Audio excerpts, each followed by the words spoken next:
Hello dear students, Assalamu alaikum. In this video, we will discuss about the importance, some important application of Gauss's law. हमारे जो last video थी उसमें हमने discuss किया था कि हमारे पास गॉस लॉ वो है क्या और वो कहाँ पर एप्लीकेबल है. तो Gauss law actually tells us about the electric flux through a closed surface. According to the statement of Gauss's law, we have studied that the electric flux through any closed surface is equal to 1 over epsilon naught times the total charge enclosed by that surface. इसका मतलब कुछ यूं है कि हमारे पास जो electric flux जो emerging कर रही है फ्रॉम ए क्लोज्ड स्फीयर वो दो चीजों पर डिपेंड करती है. नंबर फर्स्ट जो है ना वो है total charge enclosed by that surface, and the second one is the permittivity of the medium which we have taken in that closed surface. In this lecture, in this video, we will study about the application of Gauss's law. So we will focus on the two application of Gauss's law. Number first is electric field intensity due to infinite sheet of charges, and the second one is electric field intensity due to oppositely charged parallel plates. अच्छा, आप लोग अपने जहन में एक बात याद रखें कि हम जब भी गॉस लॉ को अप्लाई करेंगे तो हम एक गॉसियन सरफेस लेंगे. What is Gaussian surface? It is an imaginary surface which is used in forward. हम वहां पर इसको यूज करेंगे जहां पर हम गॉस लॉ को अप्लाई करेंगे. ठीक है, whenever we use to apply Gauss's law we will imagine a Gaussian surface. ठीक है. अच्छा, तो सबसे पहले जो हम डिस्कस करेंगे वो है कि हमारे पास इनफिनिट शीट ऑफ चार्जेस. अगर हम एक इनफिनिट शीट देखें, हमारे पास इनफिनिट शीट नहीं होता, क्योंकि इनफिनिट शीट का मतलब है कि उसका एंडिंग जो है ना वो मालूम ही ना हो. तो इसलिए हम इमेजिन करते हैं कि let's suppose this sheet is infinite.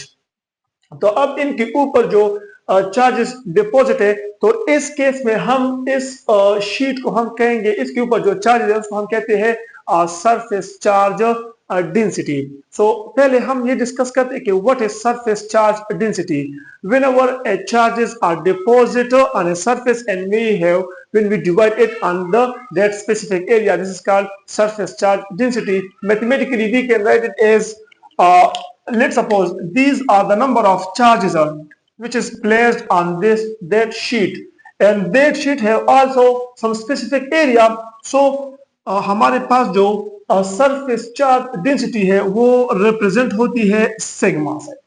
Sigma represent the surface charge density and it is mathematically equal to sigma is equal to charges per unit area.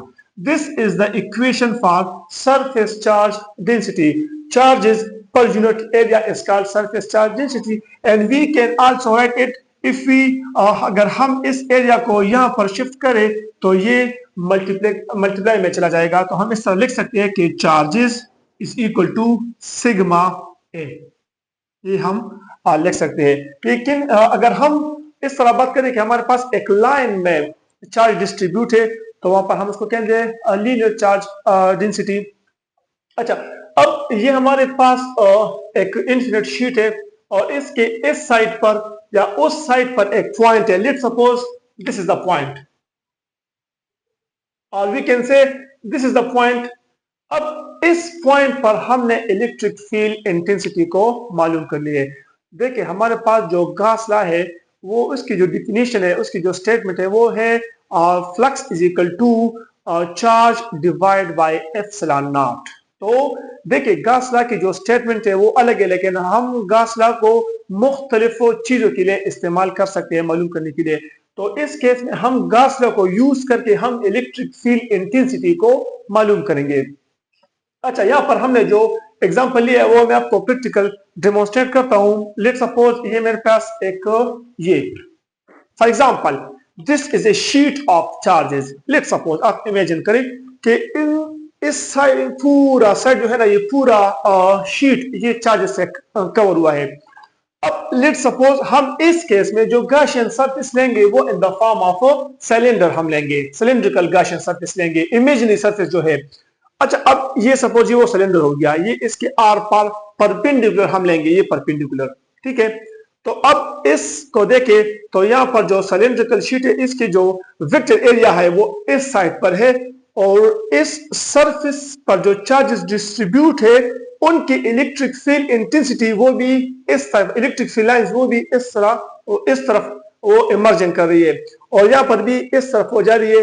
तो इस केस में मैंने जो है ना आपको एग्जांपल दिया प्रैक्टिकली, ये बिल्कुल मैंने पेज पर यहाँ पर बोर्ड पर ड्रा भी किया हुआ है कि this is infinite sheet of charges, और ये जो ब्लू लाइन से आपको जो पाइप नजर आ रहा है cylinder, this is a imaginary Gaussian surface in the form of cylinder.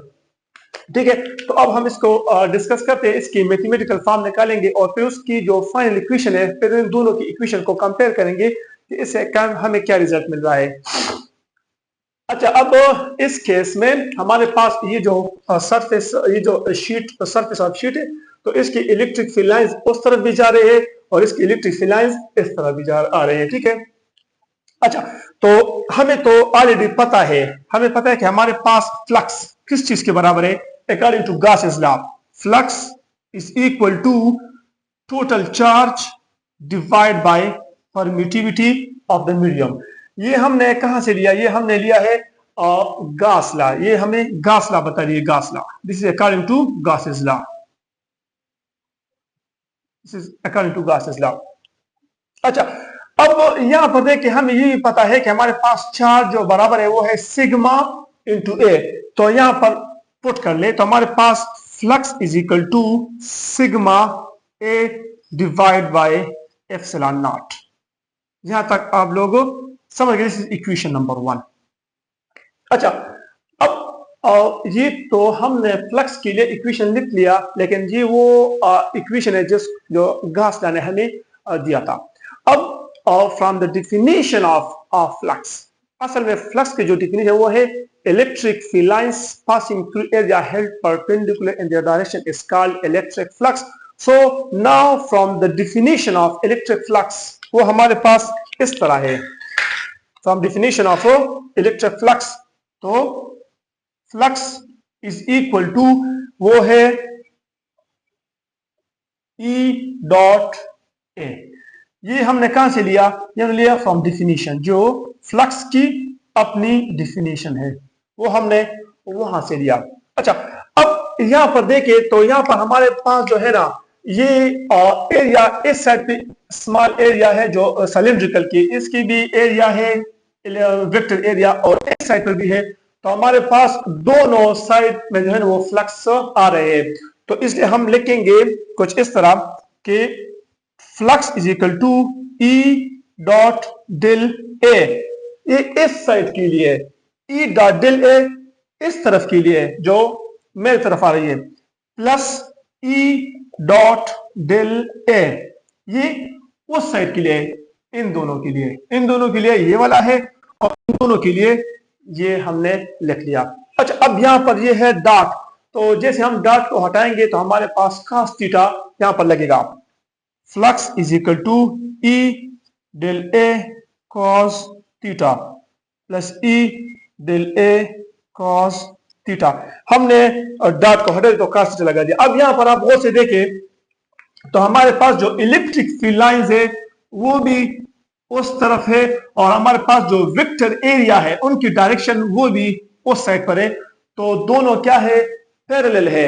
And in parallel case we take theta is equal to 0 degree, और इस साइड पर भी सेम सिचुएशन यहां पर भी है, तो मतलब है कि इस केस में हमारे पास थीटा क्या है, theta is equal to 0 degree, और जब भी थीटा 0 के बराबर आ जाए तो cos 0 हमारे पास 1 के बराबर हो जाती है, तो यहां पर भी cos 1 के बराबर और यहां पर भी cos 1 के बराबर, तो हमारे पास जो फाइनल इक्वेशन आएगा इस चीज से वो होगा flux is equal to E del A plus E del A. अच्छा, यहां पर ये तो हमने लिया ये वाला इक्वेशन, यहां तक आ गया। अब फ्लक्स इसके भी बराबर आ गया और फ्लक्स इसकी भी बराबर है, तो कंपेयरिंग इक्वेशन नंबर 1 एंड 2, तो हमारे पास आएगा, अगर हम 1 और 2 को कंपेयर करें तो हमारे पास इस तरह इक्वेशन आएगा, ये वाला ई डेल ए, हम अगर इन दोनों को डायरेक्ट ऐड कर ले तो 2 E del A is equal to sigma A divide by epsilon naught. ठीक है। अच्छा, अब ये जो डेल ए है, तो ये डेल ए दोनों को मिला के हमारे पास कंप्लीट एरिया बन जाती है। तो इस केस में हम ए को इस ए के साथ कैंसिल आउट कर देंगे और इस 2 को वहां पर शिफ्ट कर देंगे, तो हमारे पास ये इक्वेशन कुछ इस तरह बन जाएगा कि electric field intensity is equal to sigma divide by 2 epsilon naught. और अगर हम इसी इक्वेशन को वेक्टर फॉर्म में लिखें, इन वेक्टर फॉर्म, तो हम लिखेंगे E vector is equal to sigma divide by 2 epsilon naught r unit vector. अच्छा, ये हमारे पास इक्वेशन आ गया इलेक्ट्रिक फील्ड इंटेंसिटी के लिए। और किस लिहाज से, अगर हम हम इनफिनिट शीट ऑफ चार्जेस लेते हैं और इसके इर्द गिर्द कहीं पर एक पॉइंट हम सेलेक्ट कर ले और उस पॉइंट के ऊपर अगर हमने इलेक्ट्रिक फील्ड इंटेंसिटी मालूम करनी है, तो हमारे पास अभी इक्वेशन आ गया। देखिए, अब आप इस इक्वेशन को गौर से देखें। लेट्स सपोज मैंने तो ये पॉइंट कंसीडर किया था। अब अगर मैं इस पॉइंट के बजाय ये पॉइंट कंसीडर कर लूं, तो आप लोग के जहन में डायरेक्टली आएगा कि अब इस केस में ये पॉइंट है और एक ये पॉइंट है, तो इस पॉइंट पर इलेक्ट्रिक फील्ड इंटेंसिटी ज्यादा होगी और इस पॉइंट पर इलेक्ट्रिक फील्ड इंटेंसिटी कम होगी। लेकिन ये उस केस में है अगर हमारे पास एक सिंगल चार्ज हो, लेकिन इस केस में तो हमने इनफिनिट शीट ऑफ चार्जेस दी है। तो मतलब ये है कि अगर आप ये पॉइंट कंसीडर कर ले या ये पॉइंट कंसीडर कर ले या ये पॉइंट कंसीडर कर ले, तो इन तीनों पॉइंट में जो इलेक्ट्रिक फील्ड इंटेंसिटी है वो सेम ही रहेगी, तीनों के लिए सेम है। क्योंकि हमने यहां पर पढ़ लिया कि इलेक्ट्रिक फील्ड इंटेंसिटी सिर्फ और सिर्फ 2 चीजों पर डिपेंड करती है, सिर्फ और सिर्फ 2 चीजों पर। वो कौन सी है? वो है सरफेस चार्ज डेंसिटी सिग्मा पर, and the second one is permittivity of the medium. के इस पॉइंट पर अगर हमने मालूम करनी है, तो इन पॉइंट और इस शीट के दरमियान हमने कोई मीडियम रखा हुआ है, तो उस मीडियम की परमिटिविटी क्या है, तो उस पर डिपेंड करती है। एंड द सेकंड वन कि हमने यहाँ पर कितने चार्जेस दी है और कितने एरिया के ऊपर हमने वो चार्जेस वो रखे हैं। तो मतलब है कि हमारे पास सरफेस चार्ज डेंसिटी पर डिपेंड करती है और परमिटिविटी ऑफ द मीडियम पर। यह था हमारा electric field intensity due to infinite sheet of charges.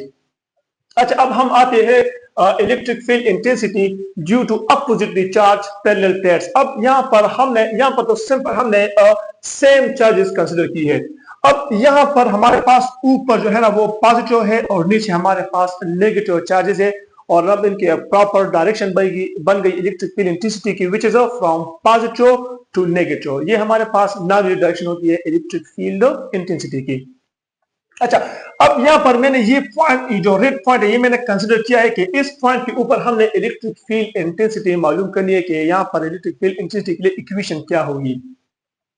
तो इस केस में हम जो गॉसियन सरफेस लेंगे वो in the form of box लेंगे, in the form of box. ठीक है। अच्छा, एक बात जहन में नोट कर ले कि अगर हमारे पास, अगर आप चाहते हैं कि ये इलेक्ट्रिक फील्ड लाइन ये यूनिफॉर्म हो, इलेक्ट्रिक फील्ड लाइन इस तरह यूनिफॉर्म हो, इक्वल स्पेसिंग हो और यूनिफॉर्म हो, तो आप इनके लिए आप मस्ट ये जो लाइन है, ये जो प्लेट है, ये आप इनफाइनाइट लेंगे, तभी आपके पास यूनिफॉर्म इलेक्ट्रिक फील्ड बनेगा। अदरवाइज आपके पास फिर वो फ्रैंगिंग फील्ड, बल्जिंग फील्ड, या आपके पास जो लास्ट में इलेक्ट्रिक फील्ड है वो इस तरह के कर्व आएंगे, तो आपके पास यूनिफॉर्म फील्ड नहीं होगा। लेकिन चूंकि हम यूनिफॉर्म फील्ड तो नहीं, इन्फिनिट प्लेट्स या इन्फिनिट फील्ड नहीं ले सकते, तो इसलिए हम इमेजिन करते हैं कि लेट्स सपोज हमारे पास ये जो आपको प्लेट नजर आ रही है, ये क्या है? ये इनफाइनाइट है। ये हम एज्यूम करते हैं, इमेजिन करते, ताकि हमारे पास यूनिफॉर्म इलेक्ट्रिक फील्ड आ जाए। ये एक पॉइंट आप जहन में याद कर ले। अच्छा, अब इस पॉइंट के ऊपर हमने इलेक्ट्रिक फील्ड इंटेंसिटी वो मालूम करनी है, तो अगेन हम जाएंगे from the definition of Gauss's law. From definition of वो है flux is equal to total charge divide by permittivity of the medium. This is from the definition of Gauss's law, and already we have studied that हमारे पास यहाँ पर जो charge है वो बराबर है सिग्मा ए की, तो flux is equal to sigma A divide by epsilon naught. ये इक्वेशन वही आ गया from the definition of Gauss's law. अब हम आते हैं फ्लक्स की जो असल डिफिनेशन है, वो है flux is equal to E dot A. ये फ्लक्स की जो अपनी डिफिनेशन उसकी तरफ हम गए, लेकिन अब यहां पर हमारे पास 4 फेसेस है, 4 फेसेस, 1 2 3 एंड 4। हमारे पास 4 फेसेस है, तो इसलिए अब हम यहां पर 4 फेसेस का जिक्र करेंगे। तो flux is equal to E dot del A first plus E dot del A second plus E dot del A third plus E dot del A fourth. तो ये हमारे पास फ्लक्स फर्स्ट फेज के लिए, फ्लक्स सेकंड फेज के लिए, flux third phase के लिए एंड फ्लक्स फोर्थ फेज के लिए। क्योंकि हमारे पास ये फेसेस है और इलेक्ट्रिक फील्ड लाइंस मौजूद है, तो हम फ्लक्स को कंसिडर करेंगे। अब फ्लक्स है या नहीं है वो हम अभी इक्वेशन से डिराइव करेंगे, लेकिन हम सपोज करेंगे। अच्छा, अब देखिए, गौर से देखिए, इस साइड की, इस फेस को ले ले, तो इस फेस की जो वेक्टर एरिया है वो उस तरफ है, डेल ए जो है ना वो उस तरफ है। इस साइड की जो सरफेस एरिया, वेक्टर एरिया, वो इस तरफ है।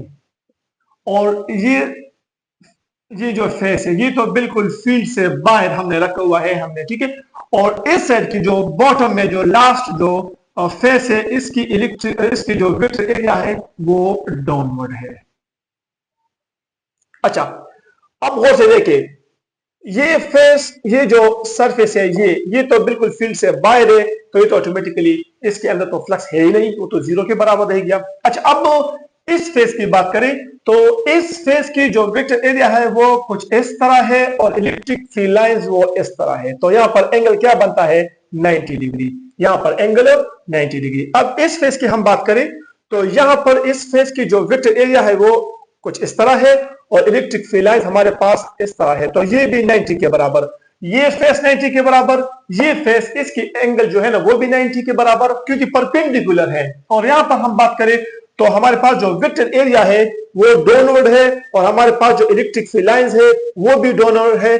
तो इस केस में यहां पर थीटा 90 डिग्री, यहां पर थीटा इस फेस के लिए थीटा 90 डिग्री, लेकिन इस फेस के लिए theta is equal to 0 degree है। तो अब हम यहां पर पुटिंग कर लेंगे। तो मैं अगर डायरेक्टली बात करूं तो हमारे पास cos 90, ये फर्स्ट फेस, ये तो बिल्कुल हमारे पास सिस्टम से बिल्कुल बाहर है, फील्ड से बिल्कुल बाहर है, तो ये वाला फेस तो 0 हो गया। अब ये वाला एंगल 90 डॉट की जगह cos थीटा और cos 90 हमारे पास बराबर है किस चीज की? 0 की। तो ये पूरा टर्म 0, ये पूरा टर्म भी 0, लेकिन इस केस में जो cos रहता है उसके लिए cos 0 1 के बराबर है। तो हमारे पास सिर्फ ये एक फेस ये कंट्रीब्यूट करेगा फ्लक्स के लिए, ठीक है। तो अब हम लिखते हैं equation, flux is equal to, सिर्फ वो साइड रहेगा E डेल A, ठीक है। अच्छा, ये तो आ गया हमारे पास flux from the definition of flux, ठीक है। तो ये equation number 1 and this is equation number 2. Now again comparing equation number 1 and 2, we will get, comparing 1 and 2, तो हमारे पास रह जाएगा ये वाला E del A is equal to sigma A divide by epsilon naught. तो यहां पर अब अगेन ए के साथ कैंसल आउट, तो E is equal to sigma divide by epsilon naught. ये आपके पास इक्वेशन आ गया दिस पॉइंट के लिए, इस पॉइंट के लिए, and due to oppositely charged parallel plates. और अगर हम इसको वेक्टर फॉर्म में ले तो in vector form electric field intensity will be equal to sigma divide by epsilon naught and r unit vector. अच्छा, हमारे पास दो इक्वेशन आ गए, एक इसके लिए और एक इस साइड के लिए। अच्छा, अब from this equation and this equation आप अब अंदाजा लगाए कि हमारे पास अगर मैं एक ही डिस्टेंस पर अगर मैं एक पॉइंट यहां पर कंसीडर कर लूं और एक पॉइंट यहां पर कंसीडर कर लूं, तो इस पॉइंट के ऊपर इलेक्ट्रिक फील्ड इंटेंसिटी ज्यादा होगी या इस पॉइंट के ऊपर इलेक्ट्रिक फील्ड इंटेंसिटी ज्यादा होगी। क्योंकि आपको मैं पहले बताऊं कि दोनों केस में दोनों केस में इलेक्ट्रिक फील्ड इंटेंसिटी वो डिस्टेंस पर डिपेंड नहीं करती। लेट सपोज मैंने तो ये पॉइंट यहां पर लिया था, अगर मैं इस पॉइंट को ऊपर ले लूं यहां पर या इस एंड पर ले लूं, कोई बात नहीं, तीनों केस में इलेक्ट्रिक फील्ड इंटेंसिटी वो सेम ही रहेगी, क्योंकि हमने पहले पढ़ा कि इलेक्ट्रिक फील्ड इंटेंसिटी अगर डिपेंड करती है तो वो सिर्फ डिपेंड करेगी सरफेस चार्ज डेंसिटी पर and permittivity of the medium पर। तो अच्छा, अब आप मुझे बताइए कि इस पॉइंट पर इलेक्ट्रिक फील्ड इंटेंसिटी ज्यादा होगी या इस पॉइंट पर इलेक्ट्रिक फील्ड इंटेंसिटी ज्यादा होगी। तो देखिए इक्वेशन से हमें पता चलता है कि यहाँ पर जो इलेक्ट्रिक फील्ड इंटेंसिटी है वो 2 पर डिवाइडेड है। तो इसका मतलब है अगर हम एक की सिचुएशन कंसिडर कर ले तो इस केस में electric field intensity infinite sheet के चार्ज के निस्बत में यहाँ पर डबल होगी, यहाँ पर इलेक्ट्रिक फील्ड इंटेंसिटी बहुत ज्यादा होगी। वजह क्या है? क्योंकि यहाँ पर इस पॉइंट पर जो फोर्स लग रही है वो सिर्फ ये पॉजिटिव चार्जेस इसके ऊपर, इसको अगर मैं यहाँ पर एक पॉजिटिव चार्ज लगा दूं, लेट सपोज मैंने यहाँ पर एक पॉजिटिव चार्ज रख दिया ये वाला, तो इस पॉजिटिव चार्ज के ऊपर सिर्फ ये पॉजिटिव चार्ज वो फोर्स लगाएंगे और इस प्लस को बाहर की तरफ पुश करेंगे, ठीक है, एक खास फोर्स से। लेकिन अगर मैं ये पॉइंट कंसिडर कर लूं तो अब इस पॉइंट अगर मैं यहाँ पर एक पॉजिटिव चार्ज कंसिडर कर लूं तो अब इस प्लस के ऊपर, इस पॉजिटिव के ऊपर ये वाला पॉजिटिव रिपल्सिव फोर्स लगा रही है, लेकिन नीचे से ये नेगेटिव चार्जेस उस पर अट्रैक्टिव फोर्स लगा रही है। तो मतलब ये है कि अब इस चार्ज के ऊपर फोर्स जो है ना वो डबल बन गई। फोर्स क्या है? डबल है। हमने ऑलरेडी पढ़ा है कि हमारे पास जो इलेक्ट्रिक फील्ड इंटेंसिटी है ना, इलेक्ट्रिक फील्ड इंटेंसिटी वो बराबर है फोर्स पर यूनिट चार्ज, इसके बराबर है। तो यहाँ पर फोर्स सिंगल लग रहा है सिर्फ इसके हवाले से, लेकिन यहाँ पर इस चार्ज के ऊपर डबल फोर्स है। यहाँ पर इस जो है ना, यहाँ पर ये रिपल्सिव फोर्स लगा रहा है तो एक फोर्स, और नीचे से इस चार्ज के ऊपर अट्रैक्टिव फोर्स है तो सेकंड फोर्स। तो इस केस में इस चार्ज के ऊपर वो है ना वो फोर्स ज्यादा लग रही है। तो हम ये कह सकते हैं कि in this case electric field intensity is much much greater than the electric field intensity at this point, ठीक है। तो ये था मेन पॉइंट इन दोनों इक्वेशन के दरमियान और इन दो टॉपिक के दरमियान कि यहाँ कहां पर इलेक्ट्रिक फील्ड इंटेंसिटी ज्यादा होगी। तो ये सवाल अक्सर एसएलओ में भी आती है और हमारे पास एमसीक्यूज में कि इसके लिए इक्वेशन क्या है और इसके लिए इक्वेशन क्या है, तो वो हमने डिटेल में डिस्कस कर दिया। उम्मीद करता हूं कि आप लोगों को समझ आ गया होगा। ठीक है, अल्लाह हाफिज।